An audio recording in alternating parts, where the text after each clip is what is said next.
Imagine un monde dans lequel il n'y a aucune loi. Un monde qui il est dans l'anarchie totale.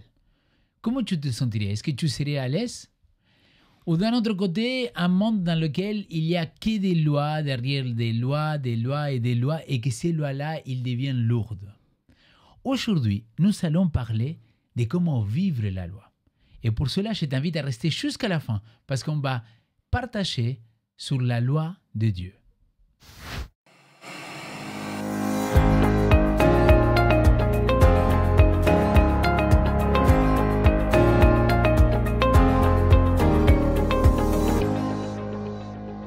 Bienvenue sur l'émission 3DS. Nous sommes déjà dans la leçon numéro 11.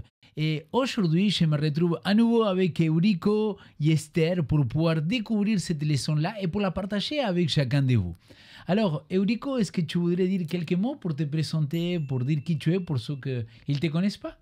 Bonjour Léo, c'est un plaisir de revenir ici et pouvoir partager et rencontrer aussi Esther et partager ensemble. Moi, je suis Eurico Correa, je suis marié, j'ai 3 enfants et je travaille à Collonges en tant qu'enseignant, en tant que professeur de théologie à Collonges, actuellement doyen aussi de la faculté. Super, merci beaucoup Eurico d'avoir accepté d'être parmi nous. Et madame? Déjà, merci pour l'invitation, c'est vraiment un plaisir d'être parmi vous. Alors, je suis Esther Lorente et je suis d'origine espagnole, même si je n'ai pas choisi. Bon, je suis très fière, mais bon, je n'ai pas de mérite. Et j'ai 3 enfants. Je travaille comme infirmière en psychiatrie à la clinique La Linière, la plupart du temps, et un petit pourcentage comme pasteur à l'église hispanique de Genève. Ces 2 travaux, j'adore. J'adore énormément. C'est là que j'ai eu le privilège de pouvoir collaborer avec toi et ça a été vraiment un privilège. Alors, chers amis, on est dans cette leçon-là qu'on continue à parcourir un petit peu la vie de Moïse, mais aussi la vie de ce peuple d'Israël qu'il est avec Dieu et comment Dieu il essaye d'établir cette relation avec son peuple. Et je voudrais vous lancer une question pour commencer le sujet. Quelle est la chose pour laquelle tu serais prêt à te battre jusqu'au bout? Quand je dis jusqu'au bout, c'est vraiment aller jusqu'au bout. Même si tu es le seul ou la seule à la défendre. Quelles seraient ces choses-là et pourquoi? Je pense que nous avons tous des valeurs clés. Ces valeurs-là sont innégociables. Si je dois lister, moi je vois 3 valeurs pour lesquelles je serais prêt à lutter. Ou du moins, si je le présente d'une manière négative, 3 manquements ou manque de respect pour ces valeurs-là qui me ferait réagir d'une manière naturelle. Je n'aurais pas besoin de constituer une équipe pour les défendre. C'est la question de l'injustice. Je suis très sensible à l'injustice, mais aussi la souffrance de l'autre et au mensonge. Donc, ce sont les 3 choses qui... je ne sais pas, mais physiquement, j'ai des réactions comme ça dans tout le corps quand je vois ce genre de choses-là et je me sens appelé à faire quelque chose pour que ça puisse se régler. Et toi, Esther? Moi, j'ai réfléchi à cette question et ça m'est venu à l'esprit l'idée de la liberté des pensées et pouvoir l'exprimer, évidemment. Et dans mon travail, j'ai des musulmans, catholiques, même des personnes athées, orthodoxes. C'est impressionnant. On est 8 dans l'équipe et chacun a son père, sa mère, une façon de penser. Et nous avons tous vraiment cette liberté d'exprimer, de penser différemment. Et là, il y a beaucoup de respect envers cette différence pensée. Même si parfois on dit « Waouh, je ne suis pas d'accord », peu importe. On a la liberté d'exprimer ce qu'on pense. Et ça, c'est très beau. Mais ça, tu serais prêt d'aller jusqu'au bout? Oui, parce que ça n'a pas été toujours comme ça. Je veux dire, voilà, c'est liberté de dire ce qu'on pense, surtout avec du respect. C'est super important. Ouais. Moi, je pense que quand j'ai une conviction, si c'est vraiment une conviction, je pourrais aller jusqu'au bout. Mais je dois être vraiment convaincu. C'est-à-dire, c'est le seul moyen dans lequel je dis que je vais me battre jusqu'au bout parce que sinon, ça serait difficile. Et cette semaine, évidemment, on va discuter un petit peu de ces convictions-là d'aller jusqu'au bout. Mais avant cela, je vous propose qu'on puisse prier ensemble pour se lancer. Eurico, est-ce que je pourrais te demander de prier pour nous guider? Prions ensemble. Père Céleste, merci Merci de nous donner cette possibilité de nous rencontrer, de pouvoir encore une fois lire ta parole et pouvoir méditer sur cette parole et surtout chercher des aspects pratiques pour notre vie quotidienne. Je te demande de nous assister ici, d'orienter nos pensées, nos paroles, pour que tout ce que nous allons partager ici puisse aussi être une bénédiction pour ceux qui sont à la maison et qui nous écoutent. C'est au nom de Jésus que nous avons prié. Amen. Amen. Amen. Cette semaine, dans ce sujet-là, vivre la loi, il y a cet dialogue en Exode chapitre 32, versets 31 et 32. Le texte, il nous dit, Moïse revient vers le Seigneur et dit, « S'il te plaît, ce peuple a commis un grand péché. Ils se sont fait des dieux d'or. Si maintenant tu voulais bien pardonner leurs péchés, sinon, je t'en prie, efface-moi de ton livre, celui que tu as écrit. Aujourd'hui, on peut parler des idoles. Le peuple d'Israël, c'est quand même dingue. Dieu, il avait dit en plus à Moïse, regarde Moïse, pendant que je suis là, ton peuple, il est en train de faire n'importe quoi. Il y a ce dialogue entre l'un et l'autre. Et Moïse, là, il va prendre position pour défendre ce peuple-là face à Dieu. Et aujourd'hui, on parle des idoles, des trahisons, et on peut se poser plein de questions. Mais une des questions, et c'est là où je voudrais diriger un petit peu cette première question sur la leçon, c'est comment Aaron, un leader choisi, a pu plier face à leurs demandes de ce peuple-là, de dire, OK, sûrement que Moïse, il est mort, Dieu, on n'entendait plus parler de lui, donc fabriquez-nous des idoles, parce qu'on a besoin quelqu'un pour adorer. Et comment il a pu arriver là? C'est difficile à comprendre. Hein. Tu lis ça, enfin, si tu te mets directement dans les textes, tu dis non, mais c'est pas possible, quoi. Après toute l'expérience, mais si tu t'éloignes un peu de cette histoire, j'ai essayé de comprendre la réaction d'Aaron, même si ça nous semble vraiment étrange. Mais il venait de sortir 4 siècles d'esclavage. Là, ils avaient des dieux visibles, tangibles, visuels. Bien sûr. Et tout d'un coup, il sort, ça ne s'est pas passé trop de temps là, et puis Moïse, le seul représentant de ces dieux encore inconnus, il ne revient pas. Un jour, 2, 40 jours, ils ont dit, il ne va plus revenir. Mais c'est normal. Vous mettez dans leur place, et on peut penser qu'il ne revient plus. Il est arrivé quelque chose, il nous a abandonnés. Et ces sentiments d'abandon qu'ils vont ressentir, ils se sont dit, on va résoudre ça à notre manière. Et quelle est la manière de résoudre leur problématique? Ce manque, exactement, ce manque d'un Dieu visible, va le construire. Et c'est une solution qu'on le voit maintenant, tu dis, waouh, mais quel courage de faire une chose pareille. Non, c'est la seule chose qu'ils connaissaient. Alors, on les juge parfois d'une façon très dure, très, très, très dure. Mais il faut comprendre qu'ils ont fait simplement ce qu'ils savaient faire. C'est construire quelque chose visuel qu'ils pourraient regarder, visualiser et prier. Pour eux, c'était la représentation de ces dieux vrais qu'ils venaient de faire connaissance assez récemment. Donc, ne jouons pas trop dur à Aaron. Je pense qu'il s'est senti piégé aussi. Et il a toujours vécu dans cette culture égyptienne. Donc, soyons un peu... modéré avec lui. Ouais, hein? Ouais, t'inquiète pas, mais j'ai du mal à comprendre. Si. Il faut pas oublier qu'il y a différents styles de leadership, si vous voulez. Il y a... Ça fait déjà, moi je commence à vieillir, ça fait déjà des années, j'ai essayé de compter, ça fait déjà quelques années. J'ai participé à une formation avec l'armée aux Açores. Et c'était sur le leadership dans un environnement de stress. Donc j'ai beaucoup apprécié un exercice qu'ils nous ont fait faire. On était tous des étudiants universitaires. Et puis voilà, ils nous ont mis dans un contexte de difficulté. Et puis sans rien dire. Ça veut dire qu'il n'y avait pas de leader nommé. Officiellement, c'est toi qui dois gérer l'équipe. Ils nous ont laissé comme ça. Et puis, ils ont créé une situation de difficulté et quelqu'un devrait prendre l'initiative de dire « on fait ceci, cela ». Voilà. savez ce qui s'est arrivé? Personne ne se croyait leader, mais il y a quelque chose qu'ils appellent l'ascendance. Et donc, il y a toujours un qui a l'ascendance. C'est celui qui se révèle.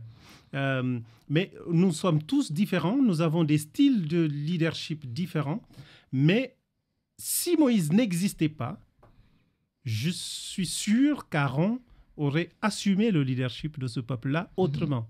Mais le fait de savoir, le leader est là, ça le bloque, donc il n'a pas d'ascendance parce que son frère l'a déjà.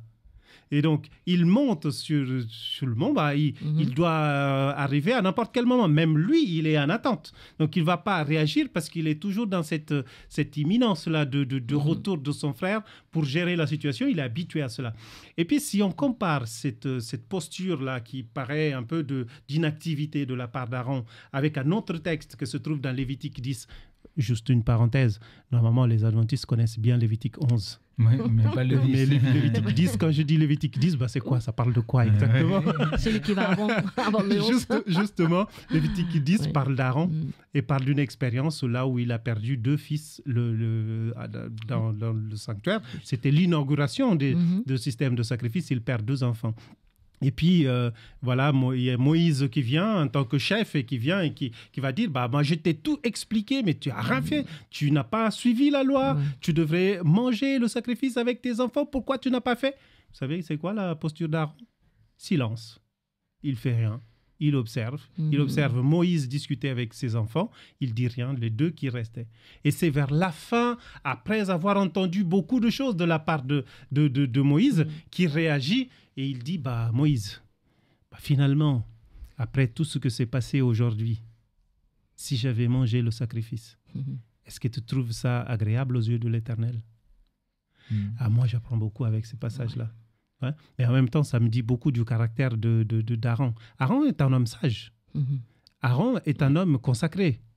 Donc, s'il n'a pas agi, voilà, c'est pas écrit, mais on peut dire, c'est pas parce que lui, il était d'accord avec ce comportement, c'est parce qu'il était impuissant face à quelque chose. Donc, l'obstination du peuple était telle qu'il pouvait rien faire. Je sais pas si vous avez déjà rencontré des gens, mais qui pêchent avec un jour et une heure prédéterminée. Donc, je vais faire ça. Donc, tu peux faire quoi? Ah ouais. Oui. Ça, c'est clair. Ouais. C'est pas évident, hein. Ouais, c'est pas évident dans le sens que peut-être que même le peuple aurait pu devenir violent. Oui. Donc. Mais tu vois, pour moi, la meilleure manière de l'expliquer ça, on a tous des convictions qu'on s'est dit, je suis prêt à aller jusqu'au bout. Tu vois, j'ai pensé à cette phrase-là, ni Jésus ou meurt, tu vois. Moi, je me dis parfois, ok, machinons, je n'ai rien à perdre, vas-y, tue-moi. Mais s'il me dit, renie Jésus, ou je tue ton fils devant moi, et mon fils, il est là en train de pleurer. Là, ça change tellement mon regard, parce que c'est pas moi, c'est la vie d'un autre, tu vois, qui est en jeu. Et qui suis-je, moi, pour faire tuer quelqu'un à cause de mes propres convictions à moi? Et ça change la manière dans laquelle tu dois te positionner. C'est pour ça que j'ai dit, c'est jamais si facile que ça. C'est pour ça que je ne le critique pas à Aaron, et j'ai dit, vas-tu savoir comment ça s'est passé? On n'était pas à sa place. Donc, clairement. D'ailleurs, pour ceux qui le souhaitent, vous pouvez aller voir un petit peu Patriarche et Prophète, ce que Madame White il dit sur ces passages-là. C'est très intéressant. Mais sinon, je reviens sur la leçon pour ne pas s'éloigner. Mais il y a quand même ce peuple-là, qu'il est sorti de l'Égypte, mais qu'en réalité, l'Égypte, il n'est pas sorti d'eux. J'aime beaucoup cette phrase-là. On peut sortir de l'Égypte, mais on peut amener l'Égypte avec nous. C'est-à-dire, on peut sortir d'un contexte, d'une situation de notre vie. Mais si nous, on amène tout ce passé avec nous, quand même, c'est difficile.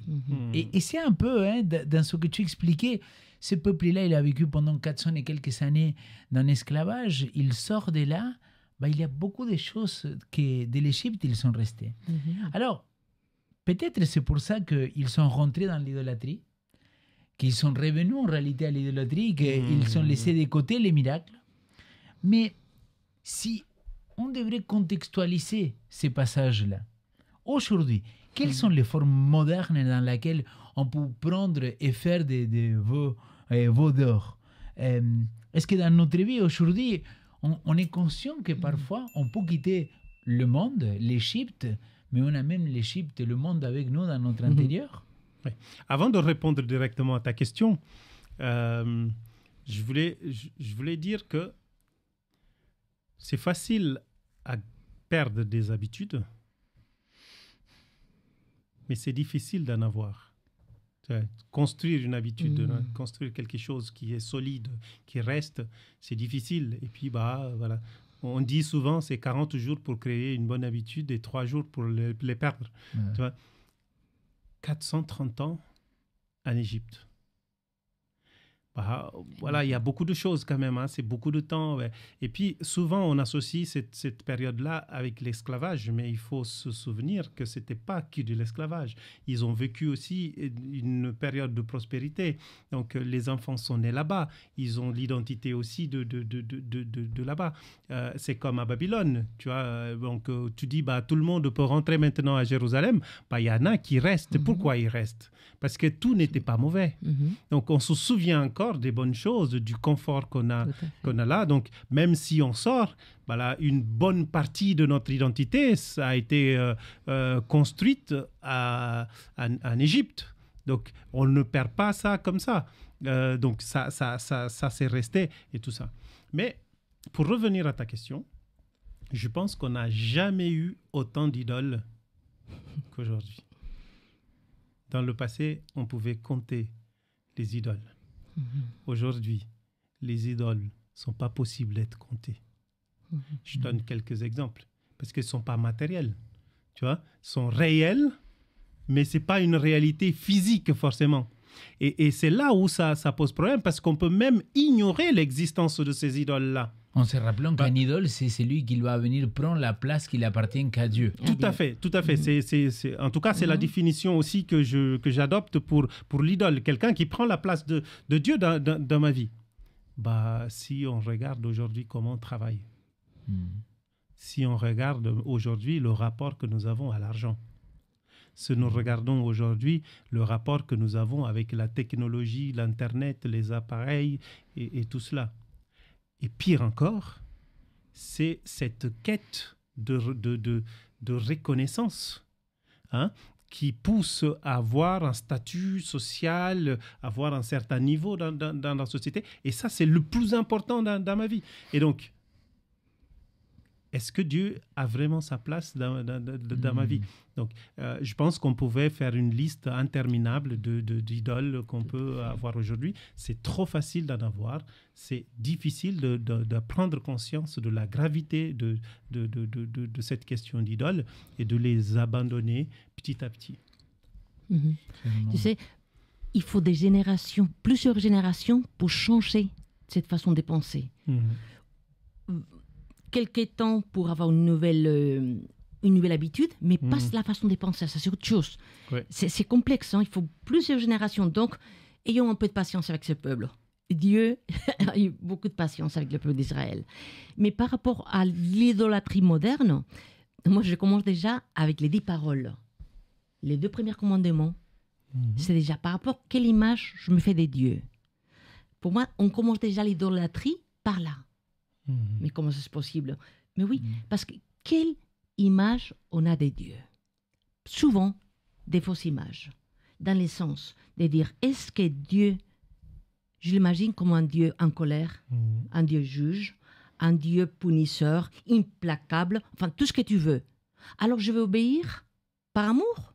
Non, par peur. Oui. Un Dieu qui est punisseur, comme mon père ou la mère, waouh, on obéit par peur, pas par amour. Et Dieu veut le contraire. Donc, pour moi, ça, c'est une idolâtrie importante. Une autre vision de Dieu, est-ce que Dieu est peut-être un distributeur automatique de bénédictions?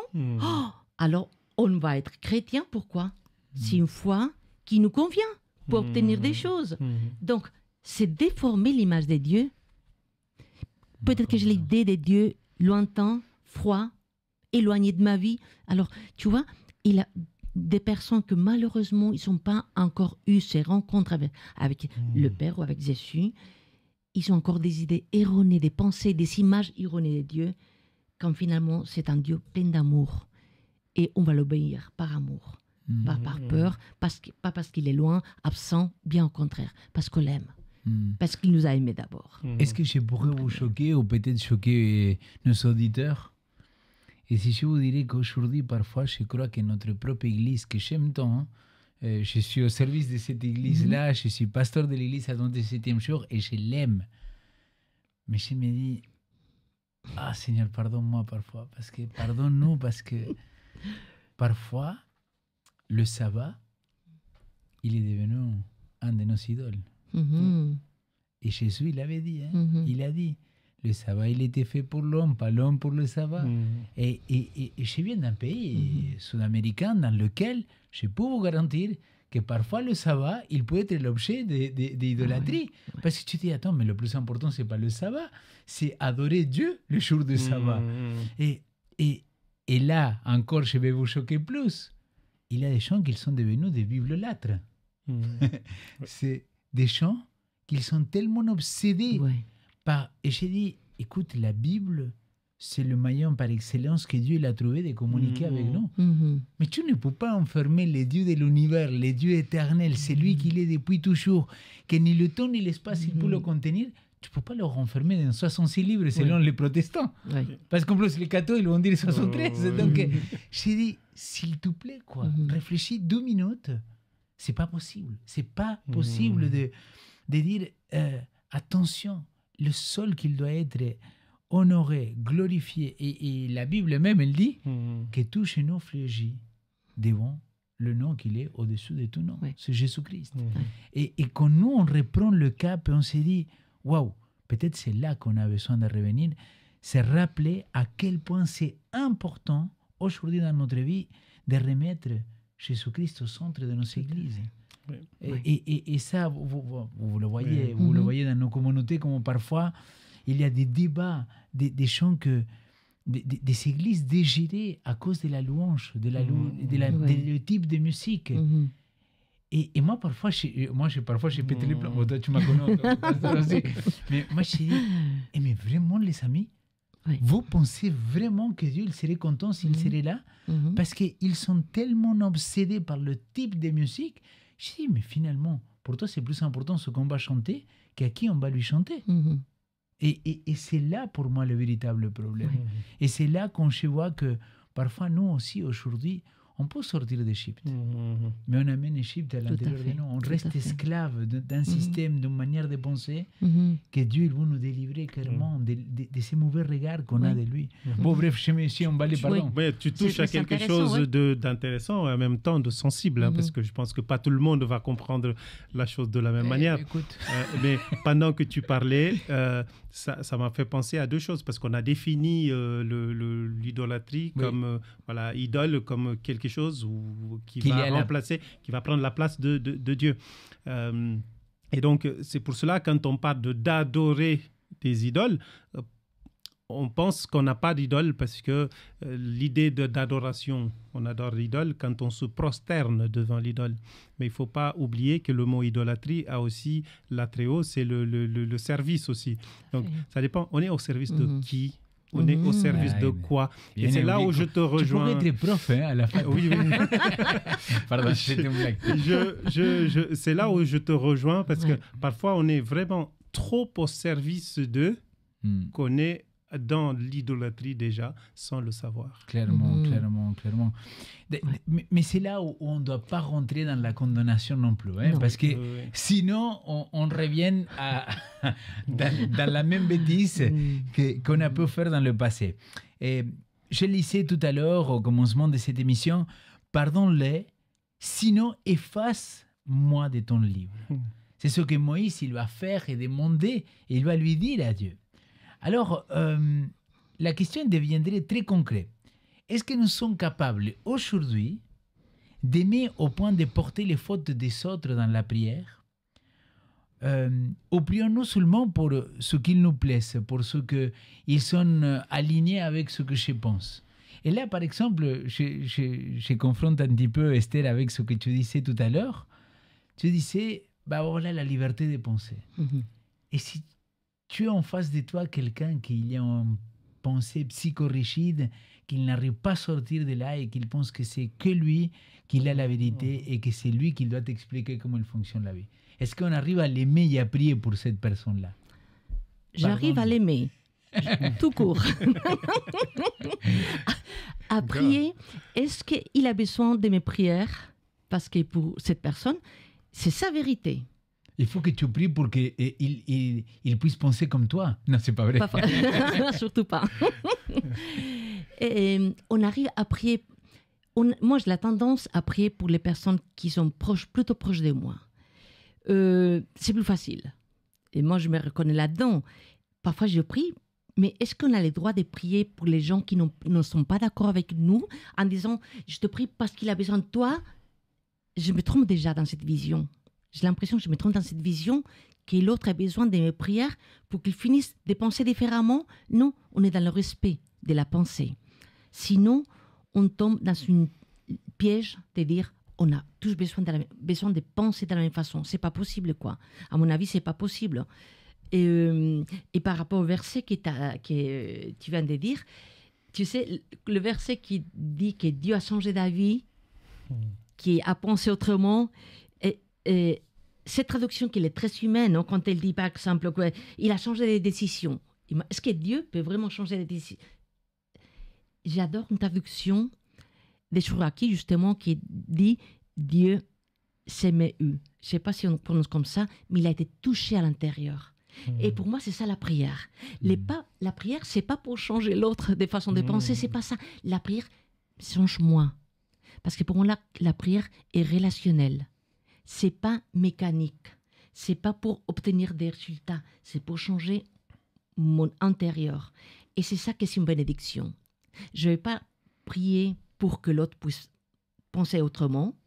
Moi, je vais prier pour que Dieu puisse m'aider à continuer à créer ces liens, cette relation. Et ça me fait grandir. Sans besoin que l'autre change. Cette relation ne se rompe pas, qu'elle continue. Parce que finalement, on est des frères et des sœurs. Même avec un athée. Je suis désolée. La personne est mon frère, elle est ma sœur, même s'il pense d'une façon opposée à moi. Et là, la prière devient une bénédiction. Ce n'est pas une lutte. Mais cette prière-là, par exemple, quand Jérémie, il va le dire, tu vois, au Seigneur, crée au moins un cœur. Il y a le psaume de David qui le dit, mais change son pierre de cœur dans un pierre de chair. Est-ce que là, cette prière-là, elle ne ferait pas partie de ces choses-là? Mais est-ce que parfois, j'ai aussi mon corps de pierre?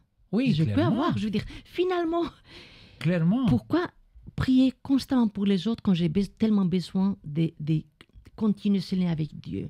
Pour moi, la prière, vraiment, c'est aussi pédagogique, dans le sens qu'elle me permet de continuer le lien des relations. Avec Dieu déjà parce que j'ai la confiance que Dieu est à l'écoute de ce que j'ai besoin, et puis créer le lien avec les autres et avec moi-même. Mais pour moi, c'était... Mais tu vois, c'est intéressant parce que... pardon, Eurico, je te donne la parole tout de suite. Mais je suis très interpellé pour ce que tu dis parce que toi, tu le vois comme quelque chose de... Comme si j'étais en train de penser à que l'autre il puisse changer. C'est l'autre qui a le corps. Oui, mais moi, je le voyais plutôt comme dire, j'arrête de me centrer que sur soi-même, sur moi-même, sur mes problèmes, sur tout ce que je voudrais que le Seigneur il change. Mais je suis en train d'intercéder pour l'autre, tu vois. J'étais en train de me décentrer de moi pour pouvoir penser à l'autre. Mais j'ai l'impression que l'ego, on l'a mal compris. Parce que parfois, on a oublié nos propres problèmes pour se centraliser sur les problèmes des autres. Et c'est ça aussi un risque. L'ego, dans ce juste mesure, on a besoin de se centrer sur ce que je dois m'améliorer face à Dieu. Tu vois, ce travail que je fais à l'intérieur. Parce que finalement, je me centre toujours sur l'autre, donc je ne vais pas avancer. Je ne vais pas améliorer. Donc, quand on le dit, l'ego, mais dans quelle mesure? On part dans l'ego équilibré, d'un besoin de me construire moi-même pour pouvoir accompagner les autres, tu vois. Pour moi, c'est un pas après l'autre. C'est ma vision, mais c'est génial d'avoir des visions différentes. Mais tu vois, la liberté d'expression. Non, mais elle va se battre pour pouvoir avoir la liberté d'expression. Elle te l'a dit tout à l'heure. Mais je vous entendais, en fait, tu me donnes la parole, mais là, maintenant, je voulais revendiquer le silence, en fait, parce que face à un sujet aussi complexe, j'aurais préféré me taire que de dire, de parler. Mais Je pense quand même que prier pour l'autre, quand cet autre-là est quelqu'un qui est un ennemi, si vous voulez, pas par statut vraiment, mais par son comportement, son attitude, c'est un acte de maturité. On ne peut pas le faire s'il n'y a pas la maturité. Deuxième chose, je pense que prier pour l'autre, c'est aussi un acte d'amour. Je pense qu'on ne va pas prier forcément pour l'autre s'il n'y a pas un amour. Et là, prier pour quelqu'un qui serait l'oppositeur, hein, c'est quelqu'un qui est en face et qui m'oppose, ça demande un amour pas égoïste, c'est un amour dans Corinthiens 13. C'est-à-dire, il faut vraiment que cet amour-là soit inconditionnel pour le faire. Mais je trouve aussi que la confrontation avec quelqu'un qui ne pense pas comme nous, quelqu'un qui s'oppose à nous, quelqu'un qui nous fait du mal, ça nous remet aussi en question. Et dans cette prière-là, je pense qu'il faut réfléchir aussi au contenu même de cette prière. C'est-à-dire, si je prie pour que Dieu change l'autre, je n'ai rien compris à la dynamique de la prière. Mais si j'ouvre un dialogue avec Dieu et j'expose la situation et je demande d'agir sur moi et d'agir sur l'autre aussi pour qu'il ait de l'entente, là, cette prière-là, je la trouve quand même légitime. Hein. C'est pas du mensonge, c'est pas de l'hypocrisie, mais je peux être tout à fait authentique dans ma prière, tout en veillant à ce que je parle à Dieu et si je le fais de manière sincère et tout cela. Je pense que oui, prier pour l'autre à sa place. Après, l'expérience même de Moïse, là, ça m'intrigue parce que jusqu'à quel point prier pour quelqu'un, intercéder pour quelqu'un qui a fait des bêtises, c'est pas devenir complice. C'est vrai, parce que face à un manque de respect pour la loi, c'est la rétribution de Deutéronome 28. Vous lisez là, c'est très clair. Obéissance, bénédiction, désobéissance, malédiction.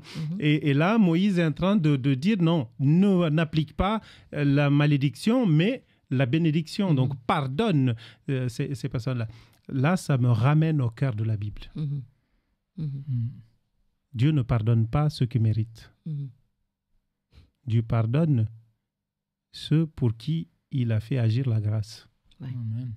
Et ça, c'est ça qui légitime toute prière en faveur de l'autre, même si l'autre ne fait pas forcément la volonté de Dieu toujours. Amen, amen. C'est là les paroles de Christ, hein? Pardonne-leur, car ils ne savent pas ce qu'ils font. Quoi. Mais parce qu'on a déjà acquis une maturité spirituelle. Exact. Voilà. Oui. On est déjà, ça dépend des niveaux où mais clairement, on a compris. Oui. Les amis, on arrive à la fin de cette leçon-là. Il nous reste une question avant de la conclusion. Et on a pu le voir dans cette histoire-là, de peuple qui se tourne, qui va adorer les veaux d'or.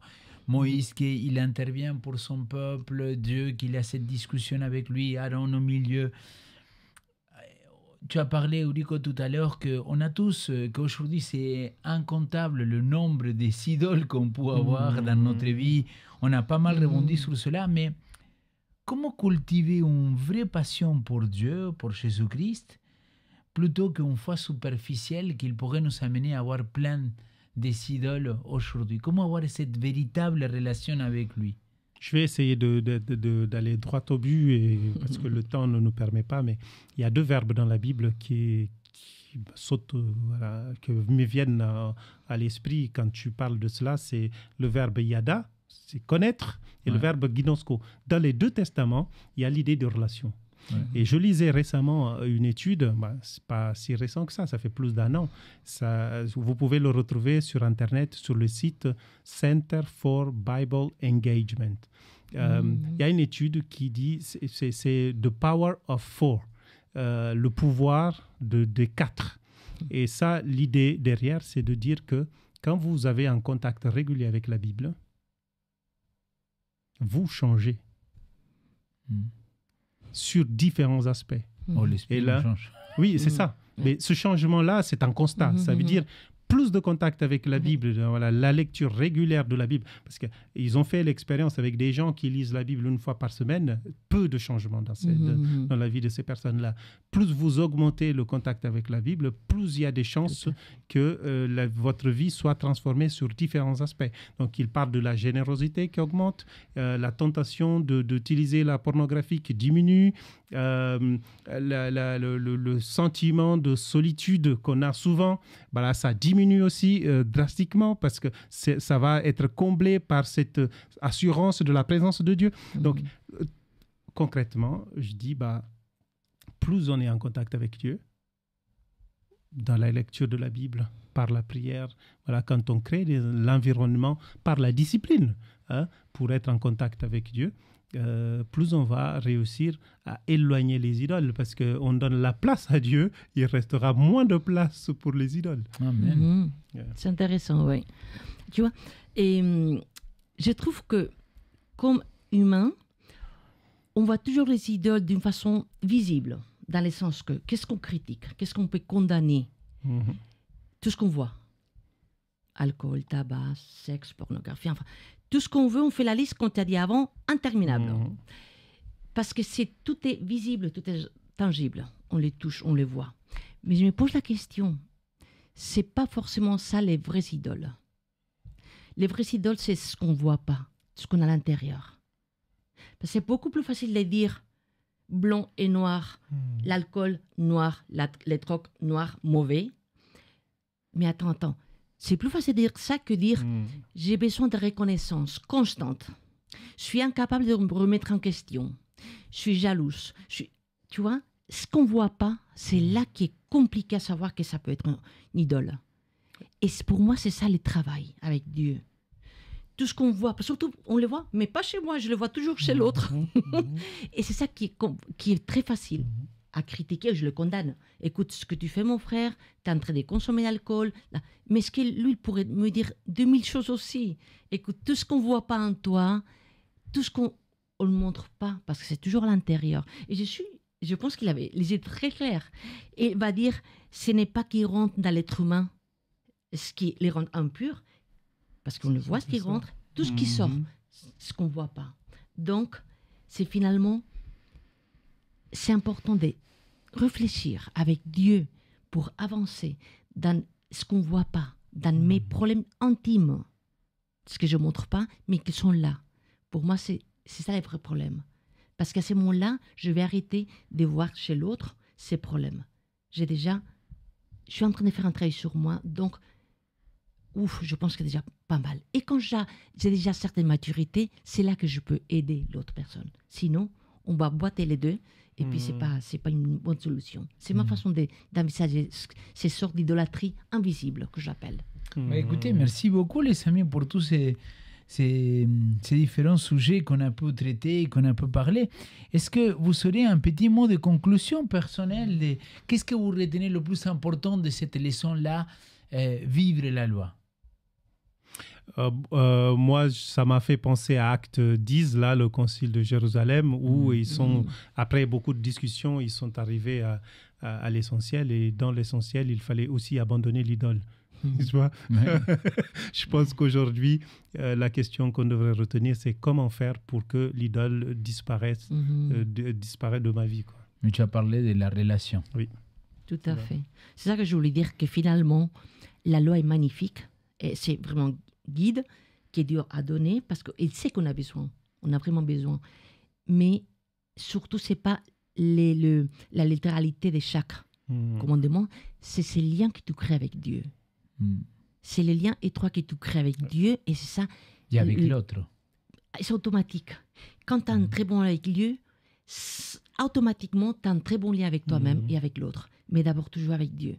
C'est Dieu qui va nous permettre d'avoir ces liens sains et constructifs avec moi-même et avec l'autre. C'est d'une beauté extraordinaire. Chers amis, on arrive à la fin de cette leçon-là. Merci beaucoup de nous avoir accompagnés, Eurico, Esther. On espère vous retrouver bientôt avec nous à Espoir Média sur 3DS. Merci à chacun de vous de nous avoir accompagnés jusqu'ici, jusqu'à la fin. N'hésitez pas à liker la vidéo.